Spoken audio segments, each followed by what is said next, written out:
মোবাইলের দিকে তাকিয়ে দেখলাম আরোহীর বাবা ফোন করেছে। আরোহীর বাবার নাম্বার দেখে আমি অনেকটা অবাক হলাম, কারণ সেই দিন পর থেকে আমাকে আরোহীর পরিবারের, এমনকি আমার পরিবারের মানুষেরাও কোনোদিন ফোন দেয়নি। আমি ফোনটা ধরলাম। হ্যালো সাগর। হ্যাঁ বাবা, বলেন।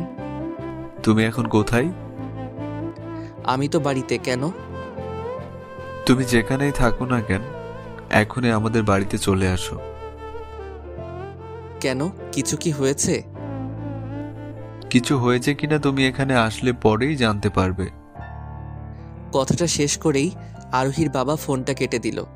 আরোহীর বাবা হঠাৎ করে আমাকে ফোন দিল কেন, আর আমার সাথে এত রাগী কণ্ঠেই কথা বলল কেন? আমি কিছুই বুঝতে পারলাম না। হয়তো কোনো বিপদ হয়েছে, তাই এমন করে কথা বলছে। আমি তাড়াতাড়ি তৈরি হয়ে আরোহীদের বাড়িতে চলে গেলাম। সেখানে গিয়ে আমি অনেকটাই অবাক হলাম, কারণ সেখানে শুধু আরোহী ছিল না, আমার মা আর শ্রেয়াও ছিল। মা আর শ্রেয়াকে দেখে আমি অনেক খুশি হলাম, কিন্তু তাদের পাশে আরোহী তার মায়ের কোলে মাথা রেখে কান্না করছে। আরোহী হঠাৎ করে কান্না করছে কেন সেইটা বুঝলাম না।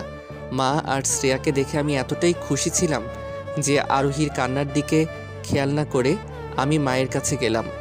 আমি নিচু হয়ে মায়ের পা ধরে সালাম করব, হঠাৎ করে মা পা সরিয়ে নিল। সালাম করতে না পেরে আমি মাথা উঠালাম, মাকে কিছু বলতে যাব, তার আগেই ঠাস ঠাস করে মা দুইটা থাপ্পড় আমার গালে বসিয়ে দিল। ছি ছি, আমার ভাবতেও ঘৃণা করে। তোর মতো একটা অমানুষকে আমি জন্ম দিয়েছি। আমি ভেবেছিলাম তোকে দূরে সরিয়ে দেওয়ার পর তুই ভালো হয়ে যাবি, কিন্তু আমি ভুলছিলাম। আমরা তো তোকে দূরে ঠেলে দিয়েছি, তার জন্য শেষ পর্যন্ত আরোহীকে তুই এমন করে মারতে পারলি। ছি ভাইয়া, তুই এতটা খারাপ হতে পারলি? তোর থেকে তো রাজু ভাইয়া অনেক ভালো।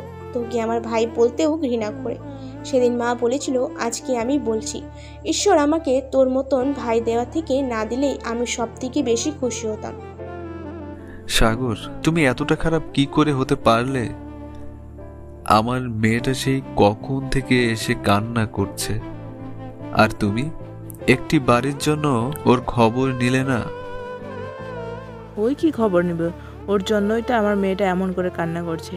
সেই দিনও বলেছিল, আর আজও বলছি, ওর সাথে আমি আর আমার মেয়েকে থাকতে দিব না। ওর সাথে আরও ডিভোর্সের ব্যবস্থা করো, না হলে আমি হয়তো আমার মেয়েটাকে আর জীবিত দেখব না। হ্যাঁ, তুমি ঠিকই বলেছ। আমি কালকেই ওদের ডিভোর্সের ব্যবস্থা করব। আমি এত সময় সব কথা মাথা নিচু করে শুনছিলাম। মা বাবা, তোমরা এসব কি বলছো? আমরা ঠিকই বলছি, তুই চুপ থাক। না, তোমরা সাগরকে ভুল বুঝছো। তারা আমাকে ভুল বুঝছে না, তারা যা বুঝছে সব ঠিকই বুঝছে। আর হ্যাঁ, আপনাদের কষ্ট করে আমাদের ডিভোর্সের ব্যবস্থা করতে হবে না।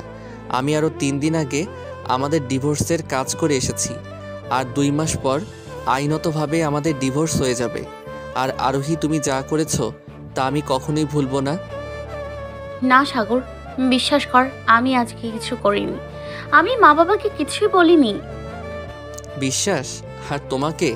কখনোই না। আর মা, আমি ভালোই ছিলাম, কিন্তু আমার একটাই কষ্ট, তুমি আর শ্রেয়া আমাকে কখনোই বুঝছো না। তোমরা ওনাদের কথাই বিশ্বাস করলে, আমার কথাগুলোর কোনোই দাম দিলে না। কথাটা বলেই আমি সেখান থেকে চলে আসলাম। সাগর, যেও না, একবার আমার কথা শুনে যাও। বিশ্বাস করো, আমি আজকে বানিয়ে কিছুই বলি নাই। আমি আরোহীর কথা না শুনে ওদের বাড়ি থেকে চলে আসলাম। আজকে আমার অনেক খারাপ লাগছে। আজকেও আরোহী আমাকে শুধু শুধু এতগুলো কথা শোনালো। আজকে আমি কি করেছিলাম? আরোহী আমাকে যেভাবে চলতে বলেছে আমি তো সেইভাবেই চলেছি। যখন যে কাজটা করতে বলেছে করে দিয়েছি। মা আর শ্রেয়ার চোখে আমাকে আগের থেকেই তো খারাপ বানিয়েছে, তাহলে আবার নতুন করে খারাপ বানানোর কি আছে?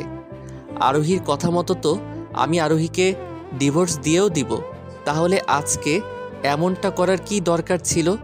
মা আর শ্রেয়ার কাছে ফিরে যাওয়ার যে আশাটুকু ছিল, সেই আশাটুকু আজকে আরোহী নষ্ট করে দিল। যে বোনটা আমাকে ছাড়া কিছুই বুঝতো না, শেষ পর্যন্ত আমাকে তার চোখেও খারাপ বানিয়ে দিল। আরোহী কয়েকদিন এমন ভাব করছিল যেন আমার সাথে আর কোনো কিছু করবে না। কিন্তু শেষ পর্যন্ত আরোহীর মনে এইটা ছিল, আমি কোনোদিন ভাবতেও পারিনি। আজকে আরোহীকে প্রশ্ন করতে অনেক ইচ্ছে করছে, কেন করলো আমার সাথে এমন? আমার সম্পূর্ণ জীবন নষ্ট করে দিল। আগে জানতাম বড়লোকরা যা চায় তাই পায়, যা করতে চায় তাই করতে পারে। আজকে দেখে নিলাম আরোহী আমার সম্পূর্ণ জীবনটা নষ্ট করতে চেয়েছিল, শেষ পর্যন্ত তাই করে দিল। হাঁটতে হাঁটতে অনেক দূরে চলে এসেছি, আর হাঁটতে ইচ্ছে করছে না, তাই রাস্তায় বসে পড়লাম। মনে হচ্ছে এই জীবনটা যদি এখানেই শেষ হয়ে যেত, তাহলে আমার থেকে সুখী হয়তো আর কেউ হতো না। কথাগুলো যখন ভাবছিলাম তখন থেকেই আমার চোখ দিয়ে পানি বের হচ্ছিল। আজকে আর চোখ মুছতে ইচ্ছে করছে না। রাস্তায় বসার কিছু সময় পরই অনেক জোরে বৃষ্টি শুরু হয়ে গেল। আজকে বৃষ্টিতে ভিজতে অনেক ভালো লাগছে। বৃষ্টির জল দিয়ে চোখের জলগুলো লুকানোর বৃথা চেষ্টা করতে লাগলাম। অন্যদিকে আমি আরোহীদের বাড়ি থেকে চলে আসার পর আরোহী দরজার সামনে বসে বসে কান্না করতে। মা, তুই কান্না করিস না, দেখবি আমি তোকে ওর থেকে ভালো ছেলের সাথে আবার বিয়ে দেব। একটু অপেক্ষা কর, আগে ডিভোর্সটা হয়ে যাক, তারপর তোর আবার বিয়ে দেব। না, আমি বিয়ে করব না। ঠিক আছে, বিয়ে না হয় নাই করিস, কিন্তু এখন কান্না বন্ধ কর। যে তোকে এতদিন মেরেছে সে তো তোর জীবন থেকে চলে গেছে, এখন কান্না বন্ধ কর। কে আমাকে মারতো? কেন সাগর?